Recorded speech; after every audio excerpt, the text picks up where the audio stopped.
And hello, this is Eamonn O'Brien, and you're so welcome to the Reluctant Speakers Club Expert Series. And coming up today, we're going to talk about common leadership communication challenges. And we have an awesome speaker who's here with us today. We have Paul Davis. And Paul, you're very, very welcome. Thank you, Eamonn. Now, for people who don't know who Paul is a business alchemist. He is somebody who really helps businesses to get turned around and to get better results. And especially to, if you like, to get past the things that cause their businesses to basically maybe wallow when they could really soar. And I want to talk a little bit, though, about businesses that are struggling. Typically, when it comes to communication issues, what's happening? What do you see? Okay, typically what happens is, first of all, if it's a small to medium-sized business, the owner or the chief executive will typically go with it inward. It's not that they become an ostrich and put their head in the sand. They actually look within themselves to find, okay, look at what's my way out of the solution. How do I find a problem or a way out of this particular problem? They tend not to engage with the staff because they feel, well, they're the ones that need to come up with the answers. So they take on a huge amount of responsibility, a huge amount of worry and concern, not only just for their business but also for their staff. And their biggest fear really is if the business fails, well then what happens to them? Exactly. It becomes more about them as an individual and what they represent. Yeah. Because they become known as the business. Of course, so they're connected. They are joined to the hip. Yeah. So if the business was to fail, typically it's actually treated like a funeral. It's a bereavement. Yeah. So they try and prevent that as much as possible.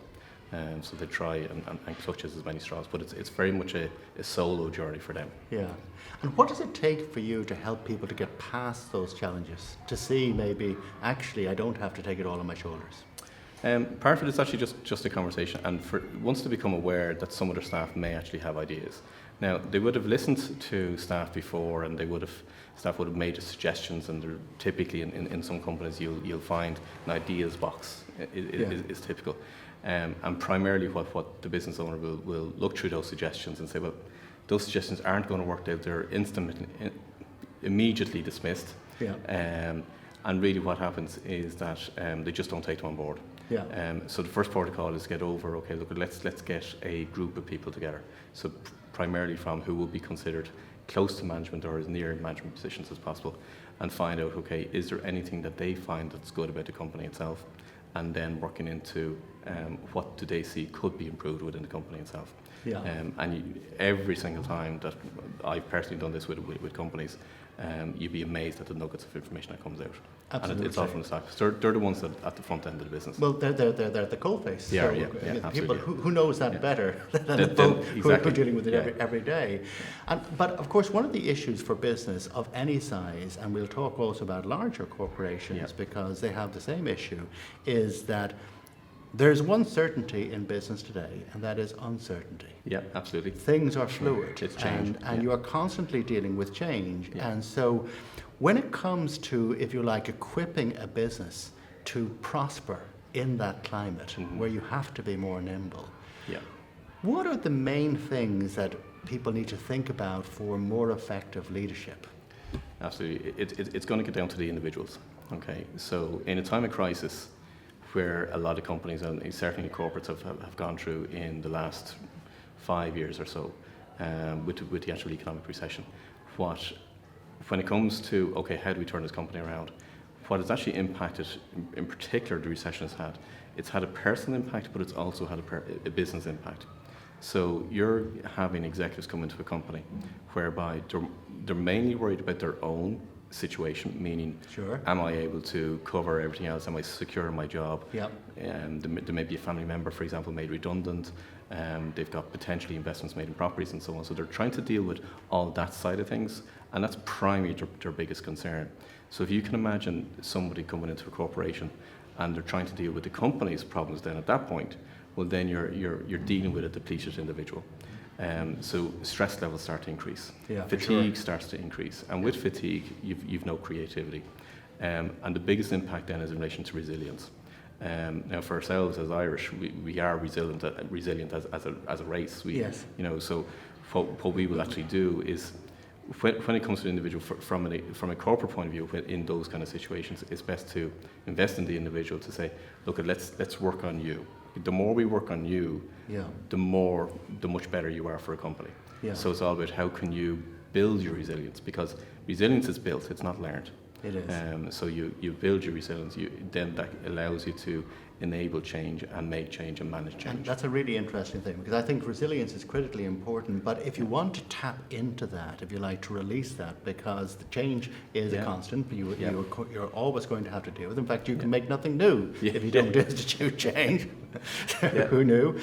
But if you want to give people, if you like, the wherewithal and indeed the permission to build on that resilience, what do you think is at the core of that? Okay, first of all, there's a huge amount of research being based on this.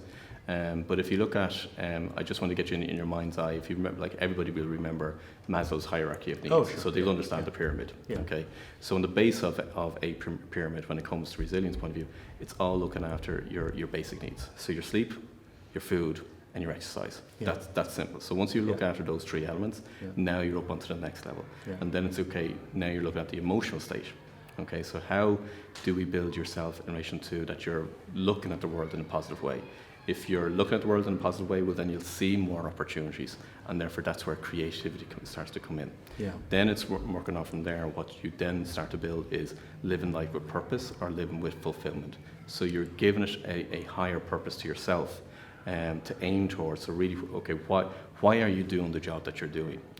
So you're trying to give it a level of a higher purpose. It's not just about making a career. It's not just about making money. That's a critically important point for leaders of any ilk, which is that finding common purpose, I guess, is a major league challenge, and particularly when things are not certain to work. So you're kind of you place your bets and. And then you have to roll with it, and being a bit committed might help too, I suppose. So sometimes it's not about selling widgets. It's not about, well, this is what we do as a company. But when you start to build in, well, why are we actually doing it, or what's the difference we're actually trying to make? Now it becomes a much more higher question for people. And when they connect with that with passion, well, then you can see amazing things happening with executives. And if there were 2 or 3 things that executives commonly fall over upon, and these would really help to shift mindsets, their own included, incidentally. What would you put top of that pile? One of the biggest issues that I've certainly come across is confidence. No matter what position, if they're in the C-suite, meaning the CEO, CFO, COO, they're all going to be they'll always question themselves in relation to confidence. So one of the biggest things that has to be built up are techniques to try and build up self-belief and self-confidence ultimately. When you're coming from a position whereby you actually feel good about yourself, you as an individual, you feel confident, well then you are actually going to make better decisions. You're going to see more opportunities. So that, in all the executives I've come across, it's not something that they're going to reveal to any of their peers, any of their subordinates, anybody that is a manager of them, because they have to be seen as well. They're an executive, they have to be seen as being a confident individual. But when you start to break down, which I do on a one-to-one basis when I'm working with an executive, that's the story that they will tell you, in the sense of they have to wear a lot of different masks, both at family, in the actual boardroom itself, or with their employees. And each mask is taken on, put on and taken off, depending on the actual situation itself. But when they start to work on their confidence through increasing their self-belief and self-worth, that's when they actually start to blossom, to be honest. I know maybe cliche, but because it's infectious. It is, it absolutely is. Well, listen, I knew this would be a wonderful conversation, but I can't let you go without asking you one final question. Okay. So, you're laughing. What's the meaning of life? No, what's the meaning of life? So if you think about all of the things that you've learned in dealing with executives who have gone through challenges and trials and tribulations, and you had one mantra that you would like to be emblazoned on the foreheads of people when they walk away from those conversations, what would that mantra be?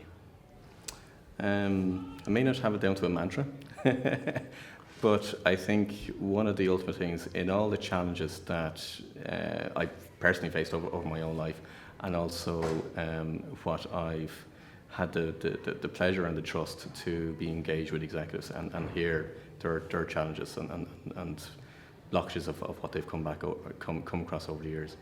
I think ultimately the only thing that's going to get you through in any shape or form is understanding what you absolutely love to do. Yeah. And why are you doing it in the first place? And again, getting back to the why. The why is so darn it is, important, isn't yeah, it? because it's going to get you across anything. It's going to get you out of the bed in the morning when you've had your Yeah. darkest days.